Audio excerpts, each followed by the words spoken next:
شروع اللہ کے نام سے جو سب پر مہربان ہے، بہت مہربان ہے۔ الف لام را۔ اے پیغمبر، یہ ایک کتاب ہے جو ہم نے تم پر نازل کی ہے تاکہ تم لوگوں کو ان کے پروردگار کے حکم سے اندھیروں سے نکال کر روشنی میں لے آؤ، یعنی اس ذات کے راستے کی طرف جس کا اقتدار سب پر غالب ہے اور جو ہر تعریف کا مستحق ہے۔ وہ اللہ کہ آسمانوں اور زمین میں جو کچھ ہے اسی کی ملکیت ہے، اور افسوس ہے ان لوگوں پر جو حق کا انکار کرتے ہیں، کیونکہ انہیں سخت عذاب ہونے والا ہے۔ وہ لوگ جو آخرت کے مقابلے میں دنیا کی زندگی کو پسند کرتے ہیں اور دوسروں کو راستے پر آنے سے روکتے ہیں اور اس میں ٹیڑھ تلاش کرتے رہتے ہیں، وہ پرلے درجے کی گمراہی میں مبتلا ہیں۔ اور ہم نے جب بھی کوئی رسول بھیجا خود اس کی قوم کی زبان میں بھیجا تاکہ وہ ان کے سامنے حق کو اچھی طرح واضح کر سکے۔ پھر اللہ جس کو چاہتا ہے گمراہ کر دیتا ہے اور جس کو چاہتا ہے ہدایت دے دیتا ہے، اور وہی ہے جس کا اقتدار بھی کامل ہے، جس کی حکمت بھی کامل۔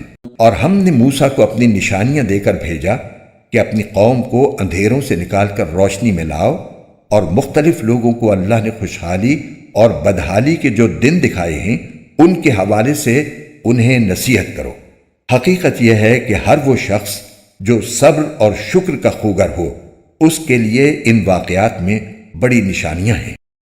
وہ وقت یاد کرو جب موسیٰ نے اپنی قوم سے کہا تھا کہ اللہ نے تم پر جو انعام کیا ہے اسے یاد رکھو کہ اس نے تمہیں فرعون کے لوگوں سے نجات دی، جو تمہیں بدترین تکلیفیں پہنچاتے تھے اور تمہارے بیٹوں کو ذبح کر ڈالتے اور تمہاری عورتوں کو زندہ رکھتے تھے، اور ان تمام واقعات میں تمہارے پروردگار کی طرف سے تمہارا زبردست امتحان تھا۔ آیت نمبر 3 تفسیر۔ اس کا ایک مطلب تو یہ ہے کہ وہ اسلام میں کوئی نہ کوئی عیب تلاش کرتے رہتے ہیں تاکہ انہیں اعتراض کا موقع ملے، اور دوسرا مطلب یہ ہے کہ وہ اس فکر میں لگے رہتے ہیں کہ قرآن و سنت میں کوئی بات ان کے خیالات اور خواہشات کے مطابق مل جائے تو اس کو اپنے باطل نظریات کی تائید میں پیش کریں۔ آیت نمبر 4 تفسیر۔ کفاران کا ایک اعتراض یہ بھی تھا کہ قرآن عربی زبان میں کیوں اتارا گیا ہے؟ اگر یہ کسی ایسی زبان میں ہوتا جو حضرت صلی اللہ علیہ وسلم نہیں جانتے تو اس کا معجزہ ہونا بالکل واضح ہو جاتا۔ اللہ تعالیٰ فرماتے ہیں کہ ہم نے ہر رسول کو اس کی قوم کی مادری زبان میں اس لیے بھیجا ہے کہ وہ اپنی قوم کو اس کی اپنی زبان میں اللہ تعالیٰ کے احکام سمجھا سکے۔ کسی اور زبان میں قرآن نازل کیا جاتا تو تم یہ اعتراض کرتے کہ اسے ہم کیسے سمجھیں۔ چنانچہ یہی بات سورۃ حم السجدہ 41-44 میں فرمائی گئی ہے، یعنی جو کوئی حق کا طلبگار بن کر اس کو پڑھتا ہے تو اللہ تعالیٰ اس کو ہدایت دے دیتے ہیں، اور جو شخص جد اور عناد کے ساتھ پڑھتا ہے اسے گمراہی میں بھٹکتا چھوڑ دیتے ہیں۔ مزید دکھائے پھچلی سور 33 کا حاشیہ۔ آیت نمبر 5 تفسیر۔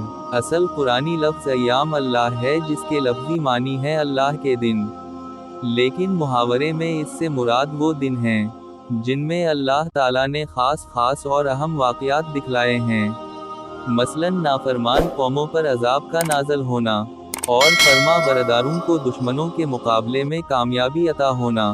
لہٰذا آیت کا مطلب یہ ہے کہ ان خاص واقعات کا حوالہ دے کر اپنی قوم کو نصیحت کیجیے کہ وہ اللہ تعالیٰ کی فرما برداری اختیار کریں۔